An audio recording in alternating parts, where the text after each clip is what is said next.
Hello guys, bersama saya lagi dalam Alright Noper channel terbaik ya, terkini ucapan daripada Datuk Mahfuz Omar.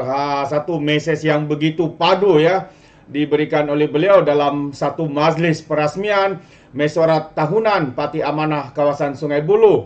Memang padu, memang terbaik. Jadi menarik untuk kita dengar bersama sahabat semua ya, apakah ya kenyataan yang diberikan oleh Datuk Mahfuz ini dalam mesej ataupun ucapan beliau. Jadi tanpa buang masa, saya mau kita mendengar bersama. Tapi sebelum itu jangan lupa juga untuk terus support Alright Noper channel dengan cara tekan butang subscribe, like dan share. So mari kita ikuti ataupun dengar ya mesej daripada Datuk Mahfuz. Assalamualaikum warahmatullahi wabarakatuh. Salam Malaysia Madani, salam perpaduan, salam rahmah, salam kasih sayang. Bismillahirrahmanirrahim. Alhamdulillahirabbil alamin. Wassalatu wassalamu ala sayyidina Muhammadin wa ala alihi wa sahbihi ajmain.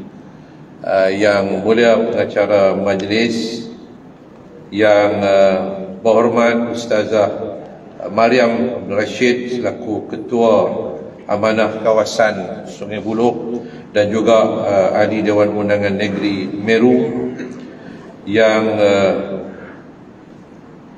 berbahagia Tan Sri Arif, bekas ataupun mantan Speaker Dewan Rakyat, yang tetap bersemangat. Bagi saya dalam usia 74, nak masuk 75, nak melangkah ke 75, dia masih bersemangat untuk mendahirkan diri sebagai seorang pejuang. Tahniah Tan Sri. Yang berbahagia sahabat saya Siva Rasa, Ketua Cabang Parti Keadilan Rakyat Sungai Buloh, nampak saya gagah walaupun satu ketika dulu masa dalam kerajaan sedikit penguzuran, tapi alhamdulillah kini dapat satu kesegaran baru walaupun tewas ataupun tidak bertanding, tetapi bagi saya bahawa hikmat jasa yang diberikan untuk rakyat Sungai Buloh itu sangat besar. Tahniah. Yang berhormat Dara Muhammad Izwan Kasim, Ahli Dewan Undangan Negeri Kota Damansara, yang bagi sahabat saya bekas Adun Syatiri, seorang yang aktif dalam Kesatuan Sekerja, pejuang untuk golongan kaum pekerja di negara Malaysia ini, yang berbahagia K. Tanabalan anak lelaki Krishnan, Timbalan Ketua Kawasan Amanah Sungai Buloh, seluruh kepimpinan Amanah Sungai Buloh, dan tak lupa kepada yang berbahagia Tuan Pengurusi Tetap Amanah Kawasan Sungai Buloh dan seluruh kepimpinan Amanah di peringkat Sungai Buloh, awan ataupun wanita, pemuda dan warda, dan seluruh yang hadir pada hari ini. Pertama, bersyukur kita kehadrat Allah Subhanahu Wa Taala kerana dengan limpah keizinannya kepada kita semua pada pagi ini dapat bersama dalam majlis mesyuarat tahunan Amanah Kawasan Sungai Buloh bagi kali yang ke-7. Tadi faham, kali yang ke-7. Walaupun usia amanah sudah pun berada di tahun yang ke-8. Usia amanah ini sudah pun 8 tahun.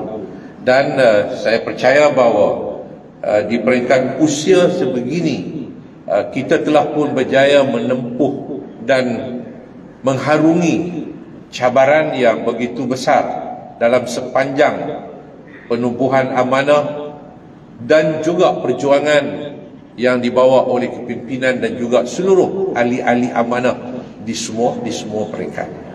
Jadi saya mengucapkan ribuan tahniah, terima kasih kepada Amanah Sungai Buloh yang berjaya mengadakan mesyuarat tahunan Amanah Sungai Buloh pada hari ini. Kita ada 13 cawangan, saya dipahamkan ada 13 cawangan. Ya, 13 cawangan yang hadir, yang aktif. Jadi alhamdulillah, dan saya mengharapkan perlu ada peningkatan kepada jumlah cawangan-cawangan ini. Saya begitu tertarik baru-baru ini bila saya pergi ke Kelantan merasmikan Amanah Pasir Mas dan juga Amanah Kuala Krai. Dia mungkin kerana musim tahun ini kita punya mesyuarat tahunan ni ada pemilihan. Di Pasir Mas tu yang hadir, ya Allah, ramainya 50 cawangan daripada 62 cawangan yang hadir. Yang bertanding 30 orang. Saya tak tahu lah di sini nak bertanding berapa orang, wallahu a'lam, ataupun menang tak bertanding ke, wallahu a'lam. Yang bertanding 30 orang. Hebat. Di Kuala Krai 30 cawangan daripada 40 lebih cawangan. Yang bertanding 60 orang. Hebat. Walaupun negeri itu mungkin kerana semangat mereka ada dapat anak sulung. Mungkin pasal Kelantan dapat anak sulung. Anak sulung tu pula Tazrin, anak perempuan. Jadi mereka duduk terbayang anak perempuan ni sudah tentulah akan melahir anak-anak seterusnya, insya-Allah. InsyaAllah, mungkin itulah semangat orang Kelantan. Dan saya percaya bahawa insyaAllah, saya yakin negeri Kelantan akan ada satu perubahan pada pilihan raya yang akan datang ini, insyaAllah. Apapun bagi saya bahawa yang penting kepada kita pada kali ini, selepas kita mengharungi pilihan raya ke-15, pilihan raya negeri dan sebagainya, kita melihat kita mengalami kekurangan, kemerosotan. Bukan satu yang terburuk dalam sejarah perjuangan. Saya tidak melihat dia ini satu yang terburuk, tetapi kita harus akui bahawa semua parti kita atas nama PH kita mengalami kemerosotan. Undi kepercayaan masyarakat kepada kita. Itu kita kena akui. Kita tak boleh rasa malu-malu. Tak ada, kita kita kena akui, kita kena jujur dengan apa yang kita lalui dalam kehidupan perjuangan ini. Kerana kalau kita tidak mau mengakui dan kita tidak jujur, akhirnya kita tidak mampu untuk melakukan perubahan demi perubahan untuk membina satu perjuangan pada masa yang akan datang ini, insya-Allah. Ini yang harus kita akui. Sebab itu pada saya bahawa ini merupakan kegagalan kita bersama. Kita kena akui kegagalan kita bersama. Baik amanah, khususnya hari ini kita bercakap tentang amanah, yang amanah baik PKR, baik pun DAP dan sebagainya, semua dalam parti kita ni kita mempunyai kegagalan bersama. Kita gagal. Apa yang kita gagal? Kita gagal dalam membentuk dan membina daya fikir masyarakat Malaysia tentang politik. Sehingga akhirnya kita lihat bagaimana semudah itu masyarakat Malaysia ini, khususnya di kalangan orang-orang Melayu, khususnya orang Melayu ini yang mudah terjebak dalam politik-politik yang membawa kepada permusuhan dan kebencian dalam kehidupan baik sesama agama, sesama bangsa, maupun antara satu agama dengan agama yang lain, bangsa dengan bangsa yang lain. Ini yang berlaku. Sebab itu bagi saya bahawa apa yang diperolehi oleh Perikatan Nasional ini, dia bukan satu pendidikan politik yang menceriakan kehidupan, yang mengharmonikan kehidupan masyarakat pelbagai kaum dan agama dalam negara kita. Tetapi mereka lebih menumpukan kepada soal hanya semata-mata untuk mendapat sokongan dan dukungan bagi mereka bertapak dalam politik kuasa. Dalam politik kuasa, iaitu politik kuasa ini bermakna politik kerajaan. Itu saja yang mereka harapkan. Sebab itu bagi saya bahawa mungkin ini adalah takdir Allah menghenakkan supaya jangan terjadi PAS bertapak dalam politik kuasa di peringkat nasional. Sebab itu bagi saya bahawa bila selepas pilihan raya, selepas daripada pilihan raya umum, saya terus menghubungi Allahyarham Datuk Seri Salahuddin. Sebab itu saya hubungi Datuk Seri Mat Sabu. Saya kata kita tidak ada pilihan melainkan PH harus bersama dengan BN. Masa itu belum ada satu keputusan, belum lagi terbentuk. Masa itu ya, arwah pun terpinga-pinga, ya bolehkah? Kemudian saya hubungi Datuk Seri Mat Sabu, okey kah dengan BN? Sebab ya, kita bermusuh begitu lama, kita bertembung dengan begitu lama, kita pun ada satu kebencian terhadap BN dan sebagainya. Saya kata kita tidak boleh membiarkan doktrin permusuhan, doktrin politik kebencian ini bertapak dalam politik kuasa. Ini sangat berbahaya. Adapun isu-isu yang berkaitan dengan soal rasuah dan sebagainya, itu kita tangani melalui proses undang-undang. Sebab bagi saya, doktrin tak boleh selesai dengan undang-undang. Doktrin kebencian ini tidak boleh selesai dengan undang-undang. Dia sangat berbahaya kepada masa depan kehidupan masyarakat dan rakyat pelbagai kaum dan agama dalam negara kita.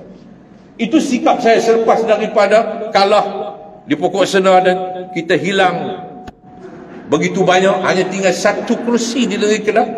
Tapi bagi saya bahawa tidak ada jalan, tidak ada pilihan, melainkan kita harus bertapak dalam politik kuasa. Dan alhamdulillah kita bertapak dalam politik kuasa pada hari ini. Oleh sebab itu bagi saya, yang penting hari ini untuk melangkah jauh ke hadapan, kita perlu ada pembinaan kepada daya fikir masyarakat Malaysia pada hari ini, khususnya di kalangan orang-orang Melayu.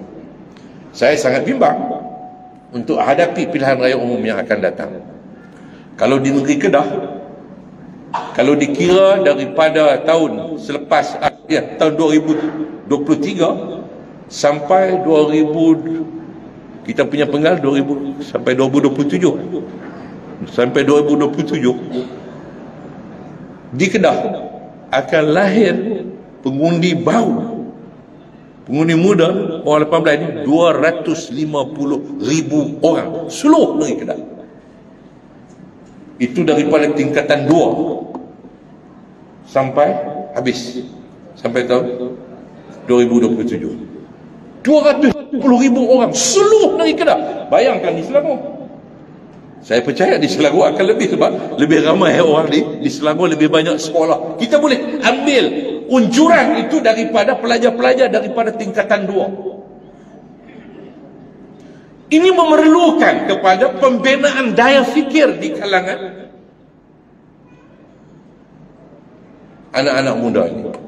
Sebab itu saya sangat menekankan bahawa perlu kepada Kementerian Pendidikan dan juga Kementerian Pengajian Tinggi perlu ada, sebab bila satu silibus pendidikan untuk mereka ini pelajar-pelajar di peringkat sekolah, di peringkat universiti itu mungkin agak mudah, di peringkat sekolah ini untuk memahami soal politik. Sebab kita telah pun membenarkan, mengizinkan untuk pengundi 18 tahun mengundi dalam pilihan raya. Kita tak boleh berundur belakang. Ada orang kata, oh tak boleh, kita kena batalkan ya, ini masalah dan sebagainya. Kita terlalu mudah untuk nak kecewa. Kita tidak melihat di mana kelemahan kita. Kelemahan kita masih tidak ada satu silibus untuk pendidikan yang memberikan kepahaman tentang politik Malaysia. Jadi akhirnya mereka dibina oleh guru-guru yang ada di sana itu. Kalau guru itu guru yang ada doktrin kebencian, permusuhan, doktrin politik permusuhan dan kebencian, maka dia akan membina doktrin permusuhan dan politik kebencian. Dan ini yang harus dilakukan oleh Kementerian Pendidikan khususnya, dan juga Kementerian Pengajian Tinggi. Dan tidak terlepas kepada tanggungjawab kita sebagai parti sendiri seharusnya juga ada pembinaan, program-program pembinaan di kalangan masyarakat dan anak-anak muda, program daya fikir, maknanya program-program yang boleh membawa kepada keceriaan untuk orang berfikir tentang soal masa depan politik Malaysia. Hari ini kita lihat seperti kita membiarkan masyarakat Malaysia ini dibina oleh doktrin permusuhan dan doktrin kebencian dalam negara kita. Ini bagi saya sangat membimbangkan dan sangat berbahaya. Mereka tak kisah sekarang ni. Sebab itu kalau kita tengok bila timbul isu tuduhan komunis, komunis mengaitkan pemimpin DAP dan sebagainya, mereka tak beranjak.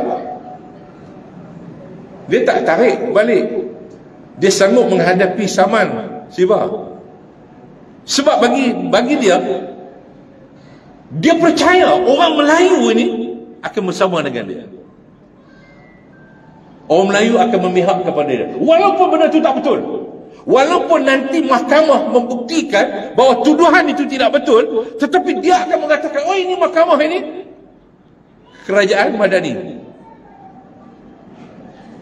Dan dia akan mengheret masyarakat dan rakyat mempercayai apa yang dia kata. Dan di situ mereka percaya bahawa mereka akan mendapat mileage politik. Sebab itu mereka tak kira lah soal benda tu betul tak betul. Yang penting masyarakat percaya dengan apa yang mereka lontarkan. Dan ini yang kita hadapi.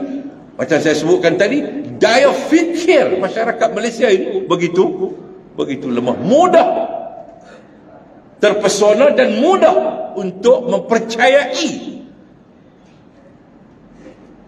sesuatu yang dilontarkan kepada mereka, walaupun dia adalah satu yang berunsur fitnah dan juga pembohongan.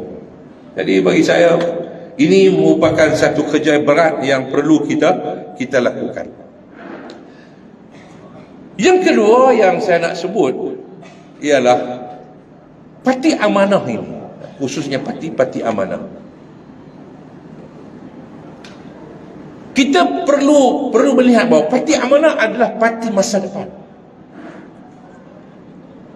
Dia parti masa depan.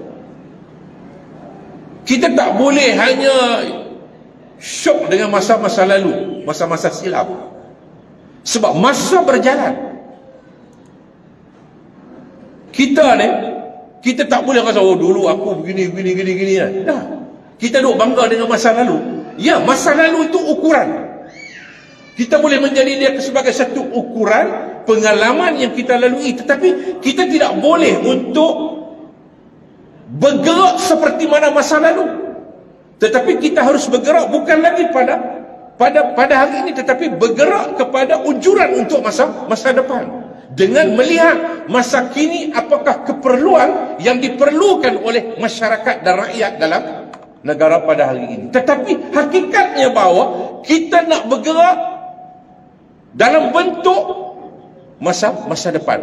Apa yang kita nak capai, apa yang kita nak jangkauan untuk masa depan. Ini yang harus difikir oleh semua orang. Sebab itu bagi saya bahawa dia perlu kepada satu pembinaan parti dari segi organisasi, iaitu pertama kepimpinan. Pembinaan kepimpinan. Maknanya kepimpinan itu sini perlu ada satu kepahaman yang jelas tentang masa depan. Kita tak boleh fikir hanya hari ini ya. Kita tak boleh fikir hari ini, dan kita tidak boleh hanya fikir pilihan raya umum yang ke-16. Tetapi kita harus berfikir untuk jauh ke hadapan. Dan inilah dia politik masyarakat dunia yang melihat geopolitik itu menjangkaui 10-15 tahun yang akan datang. Dan inilah juga yang harus ada dalam fikiran semua kepimpinan di berbagai peringkat, yang perlu melalui satu sistem pembinaan yang selama ini saya harus akui bahawa kita sedikit alpa. Kita tertinggal dalam pembinaan, kita katakan pembinaan syaksiah, pembinaan pribadi, kepimpinan, pembinaan karakter yang harus ada kepada kepimpinan, pemahaman yang jelas tentang tema rahmatan lil alamin. Satu tema yang sangat baik, yang bagaimana tugas dan tanggungjawab kita ini ialah untuk membumikan rahmatan lil alamin, bukan mengkebumi. Ada masalah faham lah.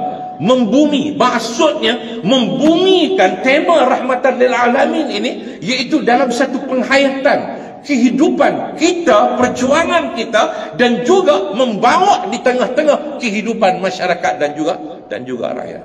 Alhamdulillah, tema rahmatan lil alamin ini telah diangkat. Dia menjadi sebahagian daripada dasar negara oleh Perdana Menteri yang ada pada hari ini.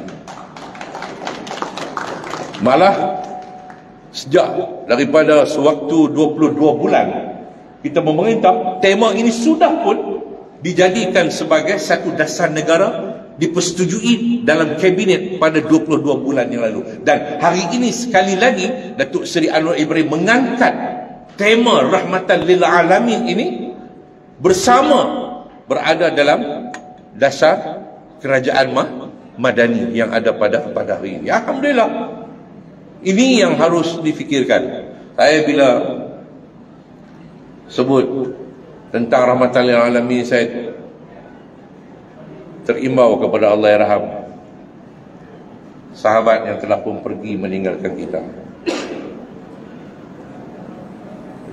Kalau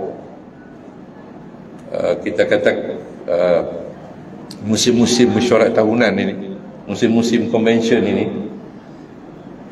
dialah seorang yang sangat memberikan perhatian dan juga begitu sibuk. Dan saya sangat rapat dengan dia, walaupun jarak umur itu perbezaan 5 ataupun 6 tahun antara saya dengan dia. Saya lebih tua, tetapi kami membesar bersama dalam perjuangan, membesar bersama, membina bersama dalam perjuangan daripada parti lama sampailah kepada parti baru. Bersilih ganti, saya ketua pemuda, dia timbalan, kemudian saya pergi, dia mengambil alih jawatan itu. Begitulah seterusnya. Kami membesar bersama dalam perjuangan, membesar di jalanan, membesar di jalanan, tua di jalanan, sehingga orang gelang dia Din Pudu. Selalu duduk ke Pudu Raya naik bas, melalui satu suka duka politik. Jadi bila saya sebut tentang rahmatan lil alamin ni, konsep rahmah, saya teringat pada dia bagaimana dia bersungguh-sungguh untuk membawa konsep rahmatan lil alamin ini dalam portfolio tanggungjawab yang diberikan kepada dia oleh Datuk Seri Anwar Ibrahim. Ini satu kebanggaan. Maknanya dia telah berjaya mengangkat konsep rahmah itu menjadi saya menganggap bahawa dia sebenarnya menjadi sebagai satu enjin ekonomi yang baru. Dia bukan sekadar jual murah, bukan sekadar harga murah, bukan sekadar ayam murah, telur murah dan sebagainya, tetapi dia sebagai satu konsep untuk mengajak pengusaha-pengusaha ini, peniaga-peniaga konglomerat yang besar ini, melihat tentang kebersamaan antara mereka dengan pengguna, dan akhirnya diterima sehingga pada hari ini masih ada harga rahmah. Jadi akhirnya dia menjadi satu new economic engine, maknanya enjin ekonomi baru untuk dilihat oleh pengusaha-pengusaha bagaimana mereka boleh bersama dengan pengguna, maknanya share keuntungan itu dengan para pengguna. Dan ini yang telah berjaya dibawa sesuatu yang kelainan. Dan akhirnya bila berbincang dengan peniaga-peniaga ini, pengusaha-pengusaha ini, akhirnya pengusaha boleh menerima konsep itu. Dan sampai sekarang alhamdulillah, moga konsep rahmah yang berpanjangan ini yang dibawa oleh kerajaan, khususnya di bawah Kementerian PDN ni, akan menjadi pahala yang berpanjangan kepada Allah Yarham. Kita hadiahkan Fatihah untuk Allah Yarham. Al-Fatihah. Ar-Rahman. Ya Allah. Shiratal ladzina